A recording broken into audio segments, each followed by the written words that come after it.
ایک جوان کا واقعہ کہ میں پہلے عرض کر چکا ہوں بہرحال کہیں اور مجالس میں، کہ وہ ایک عالم دین کے ساتھ تھا، ایک شخص کے ساتھ زیارت کا سفر کر رہا تھا، رستے میں نماز کا وقت ہوا تو اس نے برابر والے سے کہا، بعض کتاب میں عالم دین ہے، بعض میں کوئی شخص ہے، کہا کہ اگر آپ نہیں پڑھ رہے تو میں فوراً نماز پڑھ کر آ جاؤں۔ تو انہوں نے اس کے حلیوں کو دیکھا تو اس کا حلیہ ظاہراً ایسا نہیں تھا کہ آپ بولیں گے اول ٹائم پہ نماز پڑھے گا، یعنی ایسے کپڑے، لباس، جینز پہنی ہوئی، بالوں میں جیل لگی ہوئی۔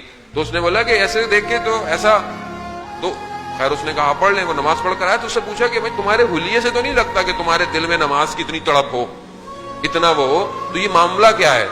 تو اس نے بتایا کہ میں کچھ عرصے کے لیے اپنی ڈگری کرنے کے لیے فرانس چلا گیا اور پیرس میں رہتا تھا، لیکن گھر بہت مہنگے تھے، رہائش بہت مہنگی تھی، تو میں نے رہائش کچھ فاصلے پر رکھی ہوئی تھی، 1-2 گھنٹے کی فاصلے پر شہر سے باہر۔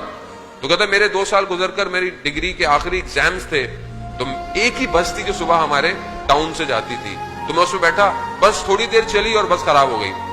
بس جب خراب ہوئی تو مجھے تھوڑی سی بے چینی ہوئی، لیکن وہ بس ڈرائیور لگا رہا مگر بس صحیح نہیں ہوئی۔ میں ہائی وے پہ آیا کہ شاید کوئی گاڑی گزرتی ہوئی مل جائے، تو مگر کوئی گاڑی بھی نہیں آئی۔ جب وقت گزر گیا اور ڈرائیور نے بولا کہ مکینک لانا پڑے گا، گاڑی صحیح نہیں ہوگی، تو کہہ رہا میرا اضطراب بڑھ گیا اور مجھے ہوا کہ میں اتنی جو محنت کی تھی وہ کہیں ضائع نہ ہو جائے۔ تو کہتا ہے میں سڑک کنارے بیٹھ گیا، اور جب میں نہیں آیا تھا یہاں تو میں نماز کا پابند تھا، لیکن یہاں آ کر تھوڑا میں سست ہو گیا، نماز میں کوتاہی کرنے لگ گیا۔ اس وقت میں نے وقت کے امام کو پکارا اور کہا یا امام زمانہ مجھے اس مشکل سے نکال دیجئے، میں وعدہ کرتا ہوں نماز آئندہ اول وقت پڑھوں گا۔ کہتا ہے میں نے جیسے ہی یہ اپنے ضمیر سے گفتگو کرتے ہوئے اپنے مولا سے توسل کیا تو میں نے دیکھا کہ اچانک سے کوئی شخص آیا اور اس نے ڈرائیور کو بولا کہ بس اسٹارٹ کرو۔ اس نے جیسے ہی اسٹارٹ کی بس اسٹارٹ ہو گئی۔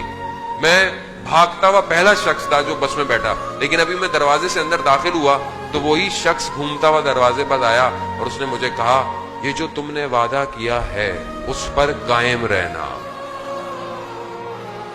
کہتا ہے میں ایک دم میرا بدن خشک ہو گیا ایک دم کہ اس شخص کو کیسے پتا چلا کہ میں نے کوئی وعدہ کیا ہے؟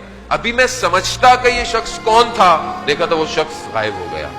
تو کہتا ہے وہ دن ہے اور آج کا دن ہے جو میں نے اپنے امام سے وعدہ کیا تھا میں اسے پورا کر رہا ہوں۔ عزیزان محترم، امام تک گفتگو برل آلریڈی میں لیٹ آیا اور آگے پھر ایک اور مجلس ہے، امام تک پہنچنا بہت ضروری ہے۔ عزیزان محترم، یہ جو محنت ہے آپ کی اور ہم لوگ اور جو بھی انتظامیہ کرتی ہے، ہر شخص اپنی ایک حصہ ڈالتا ہے عزاداری۔ آپ کا آنا خود ایک بہت بڑا حصہ ہے عزاداری کو قائم رکھنے کے لیے، ہر شخص کا ایک حصہ ہے۔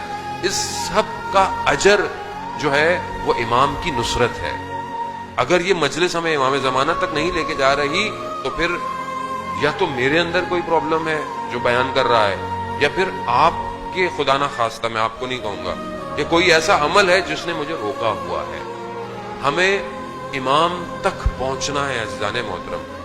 یہ جو صفتوں کے اندر خوبیاں ہیں یہ خدا نے ہمیں عطا کی۔